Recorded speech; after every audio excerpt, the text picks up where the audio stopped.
सलाम नमस्ते दोस्तों। स्वागत है आपका लर्निंग बाय लीडिंग पॉडकास्ट पर, जो जेंडर एट वर्क इंडिया के अंदर एक इनिशिएटिव है जहां यूथ लीडर्स आकर अपने मुद्दे आप सभी के सामने रखते हैं। आज हम सब यहाँ एक खास बातचीत के लिए जुड़े हैं, अपने काम, अपनी कम्युनिटीज और उन कहानियों के लिए जो अक्सर कहीं लिखी नहीं जाती, लेकिन उनको हम यहाँ पर उनके बारे में बातचीत करेंगे। मैं हूँ मुबशिरा और मेरे साथ हैं मेरे 3 दोस्त सिंटू, सोनाली और सूरज। हमारा काम अलग अलग शहरों, बस्तियों और ग्रुप्स के साथ है, लेकिन एक कॉमन थ्रेड है, मार्जिनलाइज कम्युनिटीज के साथ मिलके कुछ बनाना और कुछ बदलाव करना। मैं शुरुआत करना चाहूंगी एक बात से जो मुझे काफी परेशान करती है, मेंटल हेल्थ। जब हम पहली बार इस वर्ड मेंटल हेल्थ का जिक्र करते हैं, लोग या तो हंसते हैं या चुप हो जाते हैं। उनके लिए ये अनफेमिलियर है या फिर पेनफुल है। पर जब मेंटल हेल्थ को हक और डिग्निटी के लेंस से जोड़ते हैं, तो लोगों की आवाज और भी जोर पकड़ती है। जब हम दर्द और थकन की बात करते हैं, ये रोज के स्ट्रगल की बात करते हैं, तब लोग इससे कनेक्ट कर पाते हैं और वो अपनी बातें हमारे साथ शेयर करते हैं। तो सिंटू, आप ट्रांस और क्वीर लोगों, सेक्स वर्कर्स और बुजुर्गों के साथ काम करती हैं। जब आप इन कम्युनिटीज के साथ मेंटल हेल्थ और सोशल इंटाइटलमेंट्स पे कलेक्टिव बनाने की कोशिश करती हैं, तो सबसे बड़ी रुकावट क्या होती है और आपने इसे कैसे समझा या उस पर काम किया? हम जो काम करते हैं ट्रांस एंड एलजीबीटी कम्युनिटी के साथ, क्वेयर कम्युनिटी और ओल्ड एज सेक्स वर्कर के साथ, जब हम काम शुरू किए थे, थोड़ा सा पहले वाला का बात बोलेंगे तो उसके बाद बोलने में और भी ज्यादा आसान होगा। जब हम लोग काम शुरू किए थे 2009 में, तो हम लोग काफी सारे दिक्कत देखते रहते थे कि कम्युनिटीज का क्या क्या प्रॉब्लम है। धीरे धीरे दिन के दिन जितने जा रहे थे कि तभी तो कम्युनिटीज को इतना ज्यादा ट्रांस के बारे में ज्यादा नहीं ज्यादा जो जो राइट्स है, डिग्निटी है, जो लड़ाई थे, वो इतना बातचीत तो उस टाइम नहीं चलते थे। तो हम लोग पहले से जब शुरू किया तो ट्रांस कम्युनिटी के साथ जब काम करना शुरू किया तो हम लोग रेड लाइट एरिया से शुरू किए थे, क्योंकि खुद भी मैं एक रेड लाइट एरिया में रहती हूँ। अभी भी रहती हूँ, जहाँ पे बैठी हूँ वो भी एक, अभी भी उस जगह में ही रहती हूँ। तो तब हम लोग जब शुरू किए थे ट्रांस के ऊपर काम करना, और तब देखे थे कि जब हम उसके साथ जब 2009 में हम सेक्स वर्कर्स ग्रुप के साथ काम करना शुरू किए थे, फीमेल सेक्स वर्कर के साथ, तब हम देखे थे कि जो लोग जो ओल्ड एज हो रहा है तो उसका भी अभी भी कोई ऑप्शंस भी नहीं है, क्योंकि उसके साथ उसके पास जो कोई ऑप्शंस, मतलब कोई भी ऑप्शंस नहीं है, क्योंकि जो ओल्ड एज सेक्स वर्कर्स है उसके उसके पास नो एक्सेस है, कोई हेल्थ का एक्सेस नहीं है, कोई घर का एक्सेस नहीं है, कोई मकान का एक्सेस नहीं है। क्योंकि हम लोग देखते रहते हैं कि कैसे वो लोग जब बुजुर्ग हो रहे हैं तो कहाँ पे रास्ते पे वो लोग उसका डेथ हो रहा है। तो एक मुझे एक मुझे कभी छोटे से ही मुझे लगता है कि क्यों ये लोग ऐसे रास्ते पे या फुटपाथ में मरते हैं, उसका घर में उसका लड़का या उसका फैमिली जो होता है उसका एक्सेप्ट भी नहीं करते। हर पूरा साल तो उसका पैसा खा खा के जाते हैं। ऐसे ऐसे ही सेक्स वर्कर्स कम्युनिटी का जैसे होता है, तो फिर ऐसे भी जो क्वेयर कम्युनिटी से या ट्रांस कम्युनिटी से उस सेम उसका भी चलता है, क्योंकि जो ट्रांस कम्युनिटी है उसका उसका तो खाली इनकम करेंगे और घर में देंगे, या जो उसका पार्टनर है उसको ही देंगे, उसके वगैरह उसके ना कोई मेंटल हेल्थ के बारे में सोचते हैं, ना कोई उसका हेल्थ के बारे में सोचते हैं, ना सोसाइटी में एक्सेप्टेंस मिलता है, फैमिली में एक्सेप्टेंस नहीं मिलता है। तो जैसे जैसे हम लोग इसके ऊपर और भी आगे गया और दिन भी आगे जा रहे, तब सोच रहे कि कैसे कैसे कम्युनिटीज का मेंटल हेल्थ दोनों ही का एक ही तरह से जाते रहते हैं। क्योंकि एक तो है कि सोसाइटी एक्सेप्टेंस दोनों को नहीं करते हैं, एक काम से नहीं करते हैं और एक को जेंडर आइडेंटिटी से नहीं करते हैं, क्योंकि दोनों तो एक ही जगह से जाते हैं। और इसमें काफी सारे ट्रांस कम्युनिटी जो ट्रांस सेक्स वर्कर्स है जो काम करते हैं इसमें, और तो तभी भी उसमें फैमिली में तो एक्सेप्टेंस एकदम ही नहीं रहते हैं। तो जैसे हम लोग दिन गया तो देखते रहते कि उसके बाद हम लोग देखते कि क्या क्या सोशल एंटरटेनमेंट का कुछ दिक्कत आ रही है, क्योंकि अभी अभी गवर्नमेंट का एक्ट हो गया, उसमें ट्रांस सर्टिफिकेट आना है, उसके बाद उसको सब कुछ चेंज करना है। नहीं तो एक तो ट्रांस का प्रॉब्लम है, क्योंकि वो जब वो लोग बाहर जाते हैं, उसका अगर जो पुराना वाला नाम है या पुराना वाला आइडेंटिटी है, तो उसमें दिखाने में तो एक डिफरेंस हो जाता है, काफी सारे उसको डिस्क्रिमिनेशन फेस करना पड़ता है।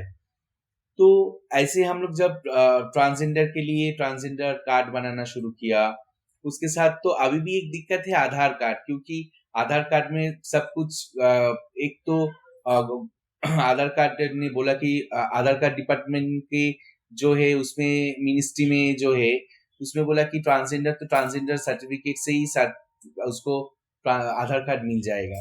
मगर आज ही मेरे पास एक आया कि वो 2 महीने पहले वो आधार कार्ड की लिंक किया कि उसका जो ट्रांस सर्टिफिकेट निकल गया था, ट्रांसजेंडर सर्टिफिकेट का, और उसका जो पहला वाला नाम था वो चेंज करके आप जो नाम है उसको डालने वाला है, तो उसको बोला कि इनवैलिड रिजेक्ट दिखा रहे ट्रांसजेंडर सर्टिफिकेट को भी। तो इस जगह से जाते कितने सारे एडवोकेसी हम लोग को करना पड़ता है।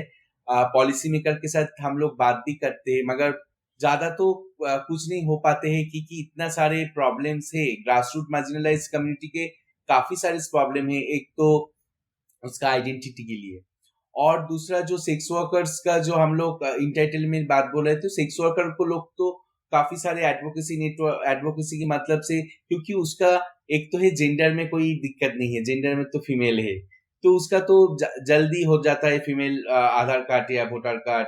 काफी सारे हम लोग जब इशू करते हैं तो उसमें होता है। मगर एक तो चैलेंजिंग है कि अगर हम लोग उसको ओल्ड एज जो पेंशन है गवर्नमेंट का स्कीम है, उसमें जब हम लोग लाने जाता है या बीपीएल कार्ड करवाने जाते हैं एफएसडब्ल्यू का या सेक्स वर्कर्स कम्युनिटी का, तो उसमें काफी सारी दिक्कत होता है कि ओल्ड एज से अगर क्योंकि आप लोग तो जानते हैं कि बीपीएल कार्ड में काफी सारी दिक्कत है। किसी के घर में टीवी नहीं रहेंगे, फ्रिज नहीं रहेंगे, कुछ भी नहीं रहेंगे, तभी उसको बीपीएल कार्ड मिलता है। अगर किसी के घर में टीवी है तो उसका जब हम लोग एक बार सर्वे करवाए थे पूरा, हम लोग ब्रॉथेल एरिया में जहाँ पे हम लोग बीपीएल कार्ड के लिए सर्वे किए थे, करवाए थे गवर्नमेंट के साथ, तो जब हम लोग उसमें गवर्नमेंट के सब किया तो गवर्नमेंट से नोटिफिकेशन आया था कि सबके साथ में घर में तो टीवी है, इसलिए हम लोग उसको बीपीएल कार्ड नहीं देंगे। तो उसमें मुझे याद है 2010 या 2011 का बात है, तब एक ही या दो जन को खाली बीपीएल कार्ड मिले थे पूरा रेड लाइट एरिया में, जहाँ पे हम लोग 300 या 350 कम्युनिटीज मेंबर रहते सेक्स वर्कर्स, उसमें 2 लोग को खाली मिले थे बीपीएल कार्ड। तो ऐसे जो लोग ओल्ड एज हो रहा है उसका भी तो काफी सारे दिक्कत हो रहा है। काफी सारे गवर्नमेंट स्कीम के लाने के लिए एक तो बात है कि एक अच्छा है कि अभी जो हम लोग का वेस्ट बंगाल गवर्नमेंट में एक लक्की भांडार बोल के एक स्कीम चालू किए थे, स्कीम है पूरा पूरा लड़की लोग के लिए। तो उसमें अभी कुछ कुछ कम्युनिटीज को, ओनली फॉर फीमेल कम्युनिटीज को वो वाला लोग लक्ष्मी की भंडार मिलता है, जहाँ पे गवर्नमेंट हर महीना 1,000 रुपया करके देता है अगर उसका रिलीवेंट डॉक्यूमेंट रहे। तो अगर उसका SC ST है तो उसके लिए 1200 रुपया देता है। ऐसे ही सारे करते हैं। तो सोनाली, आप जो जहाँ पे आप काम करते हैं, तो उसमें जहाँ पे आप लोग आप काफी सारे लिखे हैं मेंटल हेल्थ, और आप मार्जिनलाइजेशन के साथ काम करती है, या जहाँ पे आप लोग महिला के साथ जो काम करती है, उसमें आपका क्या कनेक्शन है मेंटल हेल्थ के ऊपर? अगर आप थोड़ा उसके ऊपर बातचीत करेंगे तो अच्छा होगा। तो मैं बस स्टार्ट करूंगी कि हम 4 लोग हैं, 4 लोगों ने अभी चश्मा पहना है, और ये मुझे कुछ टाइम पहले से पता चला कि चश्मा पहनने के लिए तुम्हारा एजेंसी होना, चश्मे को लेके चलना, it's a lot of power, क्योंकि हमारे पास वो एक्सेस है, हमारे पास वो एजेंसी है, इसलिए हम कर पा रहे हैं। हम अभी रूरल ओडिशा में विजन सेंटर बिल्ड करने की कोशिश कर रहे हैं, हमारे कुछ विजन सेंटर हैं। तो वहाँ पे जो ट्रेंड हम देख रहे हैं कि जो महिलाएं हैं उनकी आंखें खराब हैं, बट वो चश्मा नहीं पहनती हैं, क्योंकि उसके साथ जो स्टिग्मा अटैच्ड है, उसके लिए वो चश्मा नहीं पहनती हैं। घर वाले बोलते हैं कि मत पहनो, चश्मा लेके जाती हैं, और वो 1 साल बाद अगर उनका पावर बढ़ जाए तो वापस आती है, वो सेम टू सेम वैसे ही रहता है। तो ये मैं एक अपना इंसिडेंट से बोलती हूँ। जब मेरा आँख खराब हुआ तो किसी ने बोला कि अरे तेरी तो शादी नहीं हुई है, आँख खराब हो गई है। तो ये this comes from a place I live in a urban area. तो रूरल एरिया में लड़कियों के लिए, औरतों के लिए आँख खराब होना कैसा है, and you have to live with it. तुम्हारे जो आई हेल्थ इतना खराब है, तुमको उसके लिए इतना लंबा रहना पड़ता है, बिकॉज वो इतना डीप रूटेड है। तो and the women have been told and it has been internalised कि ठीक है आँख खराब है, मैं ड्रॉप डाल लूंगी बट चश्मा नहीं पहनूंगी। चश्मा पहनना is a very alien concept still in rural areas. और वो तो डिजाइन चश्मे की बात तो अलग है। तो अगर हम मार्जिनलाइज की बात करते हैं, तो मैं तो अभी वही सोचती हूँ कि किसके पास वो एजेंसी है जो आपके लिए, जो आपके हेल्थ के लिए आपको ये जरूरत है, या आप फैशन के लिए नहीं पहन रही हो, तो उसके लिए भी अगर आप ये नहीं कर पा रहे हो, I think that is marginalization for me, which I have been thinking. And also हम जो और हेल्थ को अगर ऐसे देखा जाए, तो मेरा कुछ ट्रांस मेन के साथ कुछ मैं ऐसे रिसर्च कर रही थी उड़ीसा में लास्ट ईयर। तो उनका जो ट्रांजिशन फेज होता है, ट्रांजिशन फेज में उनका जो मेंस्ट्रुअल हाइजीन, तो उस टाइम पे उनको कितना मेंटल मतलब एक्सेस है मेंस्ट्रुअल हाइजीन के लिए, उनको कितने अवेलेबल हैं प्रोडक्ट्स, एंड क्या हमको पता है कि एक ट्रांस मैन अगर ये कर रहा है, ट्रांजिशन फेज में है, तो उनके साथ जो चीजें होती है, does the family also know that, and they have to suffer? Because if you see, trans men community is a very small community, unlike other communities. And because I feel, because they are born as a woman, they carry a lot more stigma while transitioning, and you have to face it alone with it। तुम्हारा जो भी difficulty है वो period को लेके कितना accessible है, and they are, because people are also very unaware, they ask very difficult questions to you about your period, about your menstruation, about menstrual hygiene, and you have to also answer this throughout your journey। and then अगर हम थोड़ा और marginalised community की तरफ जाएं, जिससे हम काम करते हैं, अभी हम कड़ाहंडी में काम करते हैं उड़ीसा में, तो वहाँ पे बहुत गर्मी होता है। अगर आप देखोगे, अभी गर्मियों का महीना चल रहा है, तो औरतें काम करने फील्ड पे जाती हैं, वो मोस्टली ट्राइबल कम्युनिटी के हैं। तो गर्मी के वजह से उनको बहुत ज्यादा माइग्रेन होता है खाना पकाते वक्त। तो वो बात कहाँ पे करेंगे, वहां पे उनको एक्सेस कहाँ पे है बात करने के लिए। और तुम्हारा अगर इतना माइग्रेन होता है, it also affect your mental health, गर्मी के वजह से, हीट के वजह से, with all this climate change और हीट जो बढ़ रही है। तो उन लोगों के ऊपर आई थिंक वो जो फ्रंट लाइन में हैं, औरतें जो डेली काम करने जाती हैं, घर वापस आके खाना बनाती हैं, हीट का जो प्राइमरी इम्पैक्ट है वो उनपे ही है। तो उसके वजह से उनके पास मेंटल हेल्थ में प्रॉब्लम हो रहा है, हीट पे मतलब माइग्रेन हो रहा है, एंड ऑल्सो वो चिड़चिड़े हो जाए तो भी घर में बोलते हैं, अरे यार ये क्या, ऐसे आ जाओ तुम वापस आओ, तो चिड़चिड़ा होते रहती है। And I think this goes with all kinds of women during summer. अगर आपकी मम्मी 2 बार 3 बार खाना बनाती है, तो अगर वो थोड़ा गुस्सा हो जाए, all of that we see that as why is he behaving such way, there is a general way to say that। ये सो ये सब चीजें बहुत ही, अगर जो कुछ 2-3 चीजें मैंने अभी बोली है, वो बहुत इनविजिबल है। वो अगर वो मार्जिनलाइजेशन के बहुत लेयर्ड तरीके से है, इसको हम अगर ऐसे बहुत ही देखना चाहें, ऐसे क्या बोलते हैं लीनियर वे में, वो हम नहीं देख सकते हैं शायद। तो उसके लिए हमको थोड़ा सोचना पड़ेगा, औरतों के जो मुद्दे हैं, औरतें कैसे सर्वाइव करती हैं, और डेली ये उनके ऐसे नहीं है कि वो कहीं और जाके, हमारे सामने ही वो करती हैं। उनकी वो ये they have to suffer every day respective of which community they belong to.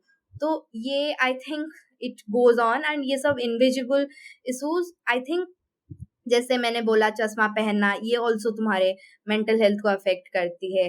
तुम्हारा access to sexual and reproductive health right, ये भी अफेक्ट करती है। And also heat also affect your mental health, and all of this are very much interconnected. So Suraj, अभी हम mental health के ऊपर जब बात कर रहे हैं, मैं आपके पास आना चाहूंगी। आप स्लम एरियाज में मेंटल हेल्थ और सुसाइड प्रिवेंशन पे काम करते हैं, खासकर युवाओं के साथ काम करते हैं। जब आपने पॉलिसी एंगेजमेंट और कम्युनिटी बिल्डिंग दोनों की कोशिश की, तो क्या ऐसे मोमेंट्स जहां आपको लगा कि नेटवर्क बनाना मुश्किल हो रहा है, और उससे क्या सीखने मिला उस एक्सपीरियंस से? मैं एक्सपेक्ट कर रहा था कुछ ऐसे ही कुछ आए तो मजा आएगा बात करने में, वरना मेंटल पे काम तो हम पिछले काफी सालों से कर ही रहे हैं। बट स्टिल ना देखो क्या है कि मेंटल हेल्थ एक ऐसी चीज है जिसपे काफी लोग बात कर रहे हैं, लाइक बहुत नॉर्मल कर दिया गया है मेंटल हेल्थ को लेके बात करना। बट मेरा मुद्दा है कम्युनिटी मेंटल हेल्थ की, या फिर जो मार्जिनलाइज कम्युनिटी है या फिर स्लम एरिया हम जिसे बोल सकते हैं, है ना। तो उन पे मेंटल हेल्थ पे बात करना वो इतना नॉर्मलाइज नहीं किया जाता है, क्यों ना। उस पर एक काफी बड़ा टैबू बन जाता है, वो है कि जिसे हम क्लास टैबू भी बोल सकते हैं, कि उन लोगों के लिए वो चीज नेसेसरी नहीं है, ठीक है। उनके लिए वो नेसेसरी है कि उनको डेली काम करना है, अपना डेली कमाना है और फिर वो खाना है, तो वो मेंटल हेल्थ सोच नहीं सकते। तो दूसरा मुद्दा होता है लेक ऑफ रिसोर्सेज का, ठीक है। लेक ऑफ रिसोर्सेज में हम बात करते हैं कि क्या उनके पास ऐसी सुविधाएं हैं कि वो अपनी अगर मेंटल दिक्कत आती भी है किसी के पास, 10 में से एक किसी इंसान के पास वो मेंटल इश्यूज आ रहा है, तो वो लेके कहाँ जाएगा, ठीक है। तो जब हम ये सवाल उठाते हैं तब एक चीज आती है पॉलिसी एंगेजमेंट, ठीक है, कि कहीं ना कहीं तो सरकार ने कुछ तो बनाया होगा इन लोगों के लिए भी, कोई तो सुविधा, कोई तो विकल्प होगा इन लोगों के लिए कि ये भी अपने लिए कुछ कर सकते हैं, अपनी मेंटल हेल्थ का मुद्दा उठा सकते हैं। तो हाँ, तो हमने लास्ट ईयर एक छोटी सी कोशिश करी थी mental health and policy engagement दोनों को साथ में लेके काम करने की। सो एक मेंटल एक्ट है जिसे बोलते हैं NSPS, national suicide prevention strategy, जिसके अंदर काफी एक्ट्स को इंक्लूड करके लिखा गया है जो हर तरह के सुसाइड प्रिवेंशन पे काम किया जा सकता है। तो उसी में एक छोटा सा एक्ट आता है कम्युनिटी एक्ट। कम्युनिटी एक्ट में बहुत सिंपल तरीके से लिखा गया है कि आप जिस भी कम्युनिटी में रह रहे हैं उस कम्युनिटी के with in the 5 kilometre range में एक अडल्ट फ्रेंडली हेल्थ सेंटर बनाया जाएगा, जिस सेंटर का बेसिकली काम ये होगा कि वो उस एरिया के जितने भी यूथ हैं उनसे रिलेटेड जितने भी मुद्दे हो रहे हैं या फिर जितने भी इश्यूज आ रहे हैं उन पे काम किया जाए। दिल्ली में ऐसे करीबन करीबन मेरे ख्याल से 30-32 सेंटर चलते होंगे। बट जब हमने ये सेंटर्स विजिट करे और हमने देखा कि इन सेंटर की हालत बहुत खराब है, ये एक और सेंटर लाना मेरी कम्युनिटी में मुझे लगता कि उस लेवल का इनपुट कर सकता है जो कि ज़रूरी है, क्योंकि हाल ही कुछ सालों में मेरे कम्युनिटी में अराउंड 10-12 लोगों ने सुसाइड किया। तो मुझे लगा कि इसके ऊपर हमें एक मेन स्ट्रीम मुद्दा है जिस पे काम करना चाहिए।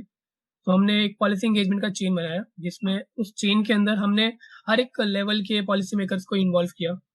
लोकल लेवल से मतलब लोकल SDM से लेकर स्टेट मिनिस्ट्री से लेकर सेंट्रल मिनिस्ट्री तक हर एक मिनिस्टर्स को हमने इन्वॉल्व किया कि सर इसमें ये चीज़ें हैं। हम पॉलिसी में क्या है कि जब हम पॉलिसी की बात करते हैं तो लोगों को लगता है कि यार एक नई पॉलिसी बनाते हैं, ठीक है, एक नया कानून लाएंगे मेंटल हेल्थ को लेकर, कम्युनिटी को लेकर। तो वो चीज़ ज़रूरी नहीं है। मेरा मानना यह है कि पॉलिसी के अंदर ऐसे कुछ गैप्स होते हैं जिसको आप फुलफिल कराए जा सकते हैं कि सर ये नीड्स लिखी गई हैं आपकी पॉलिसीज में और ये यहाँ तक नहीं पहुँच पा रही, ये वहाँ पर है, यहाँ पर नहीं है और इसकी अभी यहाँ पर नीड है।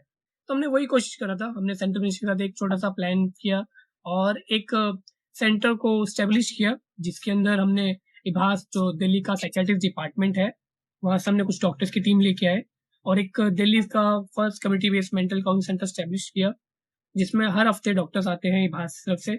मिनिस्ट्री ने हमें एक जगह अलोकेट करी जहाँ पर हमारे डॉक्टर्स बैठ सकते हैं, हमारे यूथ आ सकते हैं। और जो मेरी संस्था है जिसका नाम वॉइस ऑफ यूथ है, हमारा काम होता है कि हम कम्युनिटी के जो भी युवा हैं या फिर जिनको भी मेंटल हेल्थ से रिलेटेड दिक्कतें आ रही हैं या फिर वो किसी भी तरीके से चीज़ें बात नहीं कर पा रहे, उनको हम लोग कैसे नॉर्मलाइज कर सकते हैं कि आप उनको कैसे संभालना होता है, ठीक है। और जो मुझे लगता है कि जो मैंने सीखा है इस पूरे पॉलिसी एंगेजमेंट और मेंटल हेल्थ में काम करते हुए, कि मेंटल हेल्थ कोई मुद्दा मतलब ऐसा मुद्दा है जिसके ऊपर बात की जा सकती है, मगर बस लोगों को समझाया जा सकता है कि ये मुद्दा इतना बड़ा नहीं है कि इस पे बात ना की जाए। तो पॉलिसी एंगेजमेंट एक ऐसा मुद्दा है जिसको सुन के ऐसा लोगों को लगता है कि यार हमें मंत्रालय जाना पड़ेगा, हमें उस MP से बात करनी पड़ेगी जब जाके कुछ चेंज होगी। पॉलिसी एंगेजमेंट बहुत छोटे लेवल पे भी किया जा सकता है कि पॉलिसी लेवल एक पूरा चेन होता है, आपको हमेशा टॉप तो नहीं पकड़ना, आप नीचे से भी चीज़ें चेंज किया जा सकती है। वो मेरी जीत थी कि मैं सेंट्रल मिनिस्टर तक पहुंच गया, बट हर किसी को नहीं पहुंचना चाहिए। अगर आपका काम छोटे लेवल पे हो सकता है तो आप वहाँ भी पॉलिसी एंगेजमेंट कर सकते हैं। तो मेरा सीख यही है कि मैं अभी अगर मुझे कोई बोलेगा कि हमें पॉलिसी एंगेजमेंट में कुछ काम करना है, तो मैं बिना डरे कह सकता हूँ कि हाँ भाई हम लोग काम कर सकते हैं, ट्राई कर सकते हैं। पॉलिसी एंगेजमेंट में ये चीज़ें हो सकती हैं और काफ़ी चीज़ें ज़रूरी भी हैं जहाँ पर काम हो सकता है। और एक चीज़ और मुझे लगता है कि स्लम्स में लेके हमें जो हम बात कर रहे हैं, तो मैं ये कहना चाहूँगा कि स्लम एरिया की मेंटल हेल्थ भी उतनी ज़रूरी है जितना किसी अपर क्लास बच्चे की मेंटल हेल्थ ज़रूरी है। दोनों युवा हैं, दोनों देश के लोग कर सकते हैं, तो बस थोड़ा-सा उस पे ही फ़ोकस किया जा सकता है ना? मतलब अगर मैं बोलूँ तो कि आज की जो बातचीत हो रही है या फिर हम जो बातचीत कर रहे हैं, वो सफ़र जो मेंटल हेल्थ का है, ये बात करना बहुत ज़रूरी है और उतना ही मुश्किल भी है ना? हर कम्युनिटी में एक इंसान कुछ लोग या फिर कुछ एक संस्था, एक कलेक्टिव कोशिश कर रही है या फिर कुछ स्टेप्स ले रहे हैं अपने मेंटल हेल्थ को काम करने की और ये पहला ही कदम मुश्किल होता है। बाकी कदम आसान हो जाते हैं, बस ये जो पहला कदम है आप ये लीजिए, है ना? तो ये आप धीरे-धीरे काम करना शुरू करेंगे, आपको चीज़ें स्टार्ट होंगी, है ना? तो यहाँ पर हम एक छोटा-सा ब्रेक लेंगे, फिर हम मुबशिरा पे जाएँगे और उनसे बात करेंगे।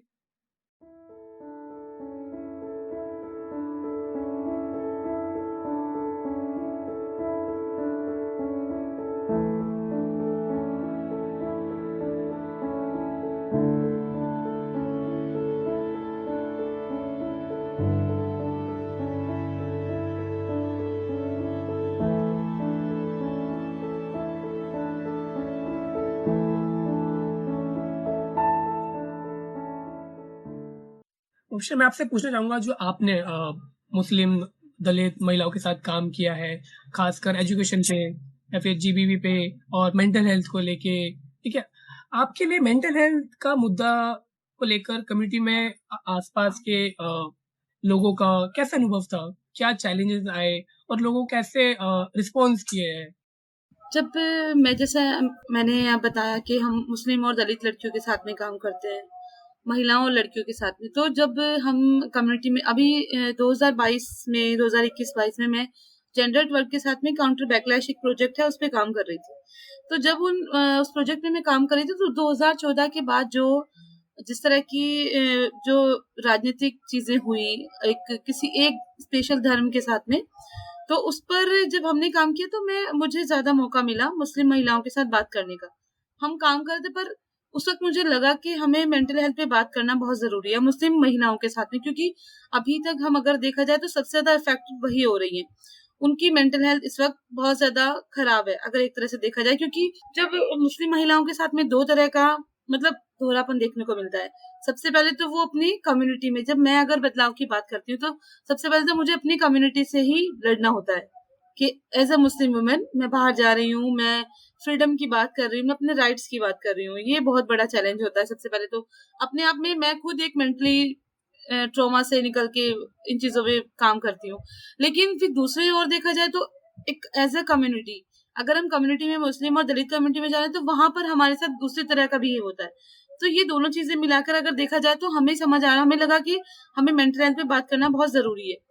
तो जब हम कम्युनिटी में गए तो हमने देखा कि मेंटल हेल्थ पे जब बात हो रही थी तो वो हम बहुत हैरान थे उस चीज को देख करके, क्योंकि मुझे लगा कि लोगों को पता ही नहीं था कि मेंटल हेल्थ होता क्या है।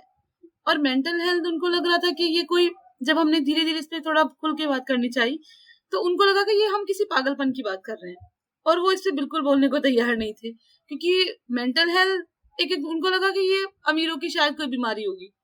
फिर उनको लगा कि ये कोई पागलपन की बात कर रहे हैं, उनको लगा कि ये इस तरफ तो हम सोचते ही नहीं है कि दिमाग क्या सोच रहा है, दिमाग को क्या अच्छा लग रहा है। पर धीरे धीरे जब हमने थोड़ा और फ्रेंडली और थोड़ा जुड़ाव बनाने की कोशिश की तो तब हमने उनके राइट्स के साथ में उनकी रोजमर्रा की जो जिंदगी थी उसके साथ में हमने उसको जोड़ा, एजुकेशन के साथ जोड़ा, उनकी लाइवलीहुड्स के साथ में जोड़ा, तो उनको समझ बनी। फिर उनको लगा कि हाँ ये कुछ होता है कि अगर मेरे रोजगार की वजह से मैं परेशान हूँ तो ये मेरे दिमाग को कैसे प्रभावित कर रही है चीज।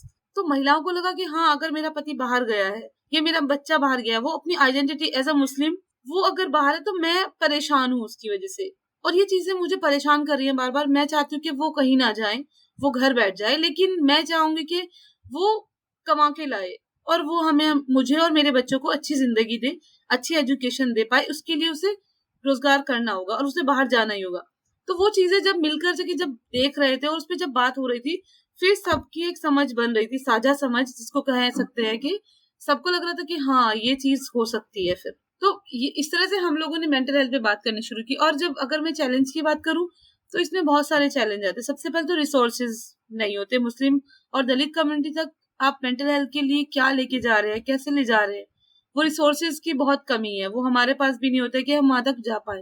दूसरा होता है कि अवेयरनेस की कमी, उनको पता ही नहीं है उस तरह के प्रोग्राम्स, गवर्नमेंट बेसिस पे भी वो प्रोग्राम उन तक नहीं पहुंच पाते, क्योंकि जिस पिछड़े इलाकों में वो रहते हैं वहां पर एजुकेशन ही नहीं है, लोग ही नहीं है वो जो गवर्नमेंट से आते हैं और जो हेल्थ पे बात करते हैं, वो लोग वहां तक पहुंच ही नहीं पाते। कुछ एरिया ऐसे हैं जहाँ पे आशाएं भी नहीं जा पाती हैं, आंगनवाड़ी जो है वो भी नहीं जा पाती हैं, तो उनके साथ इन चीजों पे बात कौन करेगा, और जब बात ही नहीं होगी तो फिर वो कैसे समझ पाएंगे, ये चैलेंज है। और दूसरा कुछ चैलेंज हमें ये भी देखने को मिले कि जो धर्म और कुछ रूढ़िवादी परंपराएं होती हैं जो पुरानी चली आ रही हैं, उनको लगता है कि जैसा बिल्ली ने रास्ता काट दिया, या फिर रात में अगर पीरियड्स से हैं तो ये खाना नहीं बनाना है। ये बहुत सारी चीजें देखने को मिली कि अगर आपको पीरियड्स आ रहे हैं तो किचन में नहीं जाना है, चाहे घर के लोग भूखे मर जाएं, आप खुद भूखे मर जाओ, लेकिन आपको किचन में नहीं जाना है। तो ये भी चीजें थी, लेकिन ये कहीं ना कहीं महिलाओं को परेशान करती हैं, तो इन पे बात नहीं हो पाती है, कौन उनको बताए, क्योंकि वो पुरानी चीजें चली आनी, घर के जो बड़े हैं वो उस पे बात ही नहीं करने देते हैं। और दूसरा था कि जो समुदाय होता है, जैसा एक समुदाय है तो एक समुदाय का दूसरे समुदाय के साथ भागीदारी वो बिल्कुल नहीं है। जब भागीदारी नहीं है तो एक दूसरे से बात ही नहीं कर पाते हैं, एक दूसरे की चीजों के बारे में जान ही नहीं पाते हैं, तो फिर उसके वजह से भी वो मेंटल हेल्थ इश्यूज को समझ ही नहीं पा रहे। तो ये काफी सारे चैलेंजेस थे जो सामने आए, और फिर हम लोगों ने उन पे काम करना शुरू किया। तो धीरे धीरे एक्टिविटीज के थ्रू, कुछ लर्निंग प्रोग्राम के थ्रू, कुछ ट्रेनिंग सेशंस के थ्रू हम लोग उस पे काम कर पा रहे हैं, और एक समझ बन रही है, और महिलाओं को लग रहा है कि हाँ, मुझे खुद के माइंड पर भी काम करना है, मुझे खुद के जो अच्छा लग रहा है उस पर काम करना है। तो ऐसे मुझे लगा कि हाँ, ये जरूरी है, और इस पर हम लोग ऑर्गेनाइजेशन लेवल पर भी हम कोशिश करते हैं कि कुछ चीजें ऐसी हो, जो कुछ रिसोर्सेज हो, एक्सेसिबिलिटी हो, इंटरनेट हो, जो वहां तक पहुंच पाए, आसानी से उन तक अवेयरनेस प्रोग्राम लोगों तक पहुंचे, ताकि वो भी समझ पाए। और उनकी लाइवलीहुड से जुड़े भी कुछ प्रोग्राम्स हम लोगों ने स्टार्ट किए हैं, जिससे वो जुड़ करके अपने मेंटल हेल्थ के बारे में सोच सकते हैं। तो सोनाली, जब आप रेस्ट और लेजर की बात करती हैं, तो रूरल वुमेन के साथ वो कन्वर्सेशन कैसे होती है? क्या लोग उस कॉन्सेप्ट को समझ पाते हैं और जुड़ाव बना पाते हैं? Rest and leisure for women जो होता है, ये अर्बन कम्युनिटी में भी नहीं समझ पाते हैं, तो रूरल कम्युनिटी में समझना तो दूर की बात है, मतलब दूर का मतलब बहुत आगे की बात है। और कैसे तरीके से हम बोल रहे हैं उस चीज़ों को लेकर, डेफिनेटली सबको रेस्ट चाहिए, सब कुछ ना कुछ करना भी चाहते हैं, बट क्या हम उनके शब्दों में उसको बोल रहे हैं वो भी मैटर करता है, वो कैसे समझ रहे हैं। तो मैं स्टार्ट करूंगी कि रेस्ट या लेजर के ऊपर काम करने का या सोचने का चीज मतलब कहाँ से आया। एक बार मैं हम लोग अर्बन एरिया में रहते हैं, टियर 3 सिटी है।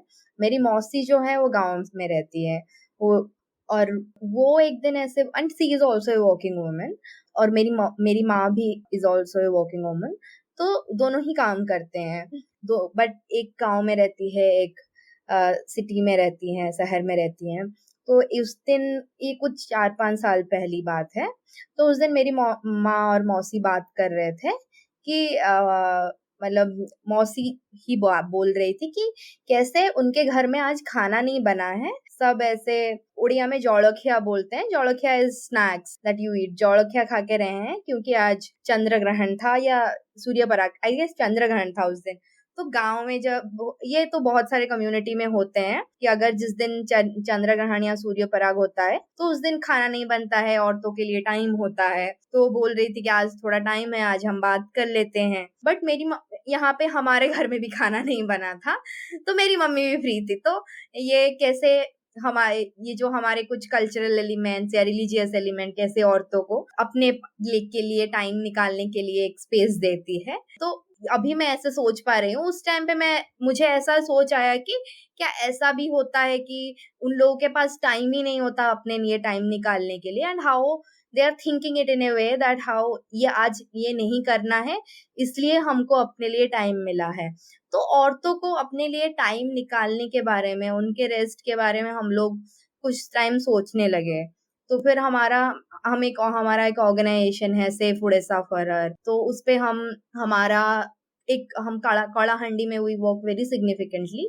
कड़ाहंडी is a tribal district of Orissa. वहां पे हमारी फेलो एक है, मंजू नाम है उसका। तो मंजू ने अपना बौड़ो कैफे स्टार्ट किया है। बौड़ो कैफे, बौड़ो मीन्स किंसिप इन उड़िया। तो उसका मतलब है कि दोस्त आके बैठेंगे, जो गांव के दोस्त हैं आके बैठेंगे, जैसे कैफे कम कम्युनिटी सर्विस सेंटर। तो वहां पे औरतें आके बात करती हैं। अभी हमने वो एक्सपेरिमेंट के हिसाब से स्टार्ट किया था मंजू के ये से। वहां पे औरतें आके बात करती हैं, पल्ली सभा होता है, अपना लिए थोड़ा बहुत टाइम निकालती है। मंजू कुछ स्नैक्स भी बनाती है शाम को, तो वो लोग आके खाते हैं। तो उससे हमको लगा कि हम अ, अब उनके लिए टाइम निकालना, या जिसको हम अंग्रेजी में रेस्ट या लेजर बोलते हैं, उसके हिसाब से बात कर सकते हैं। फिर ये बहुत आज की ही बात है, मंजू उसने खुद से फंड रेज करके अपने गांव की 22 औरतों को लेके वो भुवनेश्वर, पुरी और चिलिका घूमने आई है। They are on a 3 days जर्नी। वो औरतें जो है वो अपने गांव से कभी बाहर नहीं निकलती हैं। आज बात करके पता चला कि वो जिस कम्युनिटी से हैं वहां पे लोग बाहर, औरतें बाहर, घर के बाहर भी नहीं खाती हैं। तो उनके लिए बहुत बोल्ड मूव है वो, ये डिसीजन ले पाना कि वो 3 दिन अपने लिए ले निकाल के आएंगी अपने घर को छोड़ के। तो मे बी एक ऐसा स्पेस मंजू ने क्रिएट किया वहां पे कालाहांडी में, तो उनको लगा शायद कि हाँ, हमको अपने लिए थोड़ा टाइम निकालना चाहिए, हमको दुनिया देखना है। और वो जिस जर्नी पे निकले हैं उसको सपनों और यात्रा वो बोल रहे हैं। उसका मतलब है सपनों की यात्रा। तो वो बोल रहे हैं कि हम सपनों की यात्रा पे निकले हैं। उनका सपना था कि हम लोग जो क्या वेल की जो ये रहती है, फ्रॉग रहती है, उनको वो बन के नहीं रहना है। तो Manju was explaining it to me और एवरीवन टुडे कि हमको वो नहीं बन के रहना था। औरतें बस गांव में घर में रहेंगी, खाना पकाएंगी, ये नहीं करना था, हमको दुनिया देखना है। इसलिए वो अपना टाइम निकाल के आई हैं। तो ये रूरल कॉन्टेक्स्ट में भी हम अगर उनके साथ बैठ के उनके हिसाब से क्या रेस्ट है, क्या लेजर है, वो अगर डिफाइन करना चाहें तो वो डेफिनेटली हो सकता है। और लेजर जो है वो सबके लिए अलग रहता है। मतलब वो थोड़े it is different for women, it is different for gender marginalized communities, and we're trying to build a space in Bhubaneswar also. I'm trying to build this. It is called extraordinary means extraordinary Odia women. तो उस पे हम लोग बहुत सारे चीजों पे कैसे तुम अपने लिए टाइम निकाल सकते हो, इरेस्पेक्टिव ऑफ आप कहाँ से हो, आप क्या करते हो, अपने लिए क्या आप इतना टाइम निकाल के बैठ सकते हो आके। हम लोग क्या लेट सकते हैं ऐसे बिना सोचे, क्योंकि औरतों को तो बोला जाता है ना इतनी जोर से मत बोलो, ऐसे मत लेटो। तो वहां पे हम लोग एक फ्री मूविंग स्पेस है, तुमको जैसा बैठना है, तुमको जैसा करना है, तुमको जो करना है तुम कर पाओगे।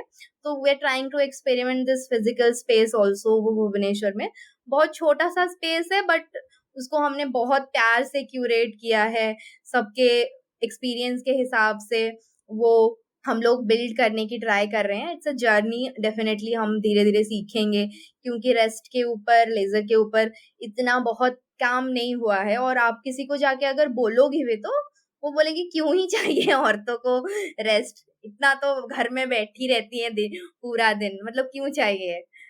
सो वो जो नॉर्म है उसको तोड़ के हमको उसको नॉर्मलाइज करना है। वो जो स्टिग्मा है रेस्ट के अराउंड कि रेस्ट इज रेजिस्टेंस, उसके ऊपर हम लोग का पूरा जर्नी है कि हम खुद के लिए टाइम निकालेंगे। तो जब मैंने बोला ना सेम टू कि अभी हम बहुत सारे लोगों के रेस्ट के ऊपर काम करते हैं, औरतों के ऊपर, जेंडर डाइवर्स पर्सन्स के ऊपर, तो उनके साथ काम करने में हमको भी सुनने को मिला है कि मतलब जब काम करते हैं तो आता है कि उनका बहुत मेंटल हेल्थ इशू होता है, क्योंकि रेस्ट के ऊपर आप जब बात करते हो it also interconnects with mental health. वो कॉन्वर्सेशन में मेंटल हेल्थ तो आ ही जाता है अगर जब बात करते हैं। तो आपको जब आप काम करते हो ट्रांस, क्वियर, बुजुर्ग, सेक्स वर्कर सबके साथ, आपके लिए आपने क्या मेंटल हेल्थ चैलेंजेस देखा है? कभी ऐसा हो कि आप खुद थक गई हो ये सब कर करके, या अकेले पड़ गई हो, उस टाइम पे आपने क्या किया और उस जर्नी में आपने क्या सीखा? मुझे रोज एंजाइटी का मेडिसिन लेना पड़ता है अभी भी। मुझे रोज मेंटल साइकियाट्रिस्ट या जो साइकोलॉजिस्ट है उसके साथ कंसल्ट करना पड़ता है, डॉक्टर के पास जाना पड़ता है, क्योंकि मेरा खुद भी इतने सारे हम लोग जब काम करते हैं और हम लोग जब बात करते हैं ना, तो हम लोग जब ग्रास रूट मार्जिनलाइज्ड कम्युनिटी की बात करते हैं तो खास करके जो ट्रांस मार्जिनलाइज कम्युनिटी है उसके ऊपर इतने सारे काफी सारे मुद्दे के ऊपर हम लोग जब देखते रहते हैं, कितने सारे वायलेंस होते रहते हैं, कितने को घर से निकाल देता है और कितने कितने लोग मर्डर हो जाता है, हम लोग रोज रोज देखते हैं। इतने सारे वेस्ट बंगाल का काफी सारे हम लोग देखते रहते। कल ही हम लोग एक न्यूज देखे थे कि कुछ हुआ, ऐसे कुछ हुआ है, कुछ लीगल इशू हुआ है, तो इसलिए बिहार का जो गोपालगंज का पूरा डिस्ट्रिक्ट में जो लौंडा डांस करते हैं उसका पूरा बैन किया गया है, उसका उधर का जो पुलिस गवर्नमेंट ने बैन कर दिया है। तो काफी सारे इसमें तो और काफी सारे यंग लड़की है जो 20 साल के ऊपर में जो लड़की हो या ट्रांस पर्सन है जो ऑर्केस्ट्रा, इतने सारे लोग, अभी वो लोग को बोल दिया गया कि 24 आवर्स में उधर पूरा गोपालगंज को खाली करना है। उसमें काफी सारे वेस्ट बंगाल का ट्रांस पर्सन है या काफी सारे लड़के, तो कोई भी तो लीगल इश्यू हो सकता है कहीं भी जाके, तो पूरा एक के लिए पूरा सोसाइटी को माने एकदम कम्युनिटी को पूरा बाहर निकाल दिया। तो ये सब तो घटना रोज घटती रहती है, तो कभी भी जाके मेरे खुद के ऊपर इतना सारे मेंटल प्रेशर आ जाता है, तो हम लोग क्या करेंगे, कैसे हम लोग इधर से निकलेंगे? क्योंकि एक तो हम लोग को काफी सारे डिस्क्रिमिनेशंस के फेस करने पड़ रहा है, काफी सारे हम लोग को खाने का जगह नहीं है, लाइवलीहुड का कोई ऑप्शंस नहीं है, पढ़ने का जगह नहीं है। फिर से इतने सारे हो रहा है कि रोज रोज इतने सारे हम लोग के साथ जो घटना घटती रहती है हर जिला में या हर डिस्ट्रिक्ट में। कहीं भी अगर हम मान लो कि बिहार में हुआ तो तुम्हारा क्या हुआ है? मेरा कुछ नहीं है, मगर मेरा एक जो कम्युनिटी है उसको खाना नहीं मिल रहा है। तो कहीं भी जाके हम लोग जो जितने सारे हम लोग जो फ्रंटलाइन डिपेंडर है या फ्रंटलाइन लीडर्स लोग हम लोग रहते ना, काफी सारे उसका मेंटल हेल्थ का इतने सारे प्रॉब्लम हो जाता है कि हम लोग भी किसी को नहीं बोल पाते कि हम लोग का क्या मेंटल इश्यूज हो रहा है। क्योंकि हम लोग काफी जगह में हम लोग जाते हैं तो हम लोग बात करते हैं कि हम लोग कितना कम्युनिटी की मेंटल हेल्थ के बारे में बात करते हैं, मगर खुद का जो हम लोग अगर हम नहीं ठीक रहेंगे तो हम मेरा जो कम्युनिटी के ऊपर हम काम करने के लिए जो एक संकल्प लिए है वो नहीं पूरा होगा। मगर हम लोग जब देखते रहते कि इतने सारे हम लोग के पास रोज कम्युनिटीज का इतने सारे प्रॉब्लम्स आता है, तो हम लोग ये तो एक कम्युनिटीज के गया कि कल भी हम लोग देखा कि एक कम्युनिटी को उसका फैमिली से उसको मारा, फिर उसको थाना में जाना पड़ा है। तो इतने सारी ट्रांस या क्वेयर कम्युनिटीज का इतने सारे वायलेंस रोज रोज होता रहते। हाँ, इसमें नेगेटिव भी है और पॉजिटिव भी है। अगर हम लोग सब बोलेंगे कि पॉजिटिव है नेगेटिव कुछ नहीं है, वो तो गलत बात होगा। जैसे सोसाइटी का हर लोग का नेगेटिव पॉजिटिव होता रहता है, तो इसमें ट्रांस कम्युनिटी में नेगेटिव, मगर जितने सारे अगर एक नेगेटिव होता है तो पूरा कम्युनिटी को वो लोग बोलता है कि ये सब एक ही है। तो ये सबसे बड़ा मेंटल हेल्थ का चैलेंजिंग हो जाता है, क्योंकि हम तो नहीं किया है। अगर हम सोसाइटी में देखेंगे, अगर कोई लड़का मर्डर करते या खून करते या रेप करते, तब तो बोलते नहीं है कि पूरा सोसाइटी लड़का लोग एक ही है। या अगर कोई लड़की लोग भी है जो हस्बैंड को मर्डर कर दिया है या सास को घर से निकल दिया है, उसको नहीं हम बोलते कि पूरा महिला कम्युनिटी एक ही है। मगर इसमें एक प्रॉब्लम है कि अगर ट्रांस पर्सन लोग एक करते हैं तो पूरा कम्युनिटी को एक बोलता है, सबका उंगली एक ही जगह उठता है कि हाँ सब कम्युनिटीज एक है। तो ये जो एक चैलेंजिंग में हम लोग रोज रोज जीते रहते हैं, रोज रोज हम लोग का जो एक चैलेंजिंग है कि उसमें हम लोग जो लीडर्स लोग काम करते हैं ना, उसके भी मेंटल स्टेटस इतना गिर जाते हैं, क्योंकि हम रोज को मुझे एंजाइटी का दवाई लेना पड़ता है। अगर हम एक दिन एंजाइटी का दवाई भूल जाते तब मुझे इतना सारे, और उसमें तो खाली कम्युनिटीज लीडर के होने के लिए नहीं, क्योंकि मेरे खुद का मेरा काम क्या होगा, हम कैसे मुझे लाइवलीहुड मिलेगा, कैसे मेरे फैमिली को और भी आगे जाएंगे, मेरा फैमिली को क्या खाना मिलेंगे।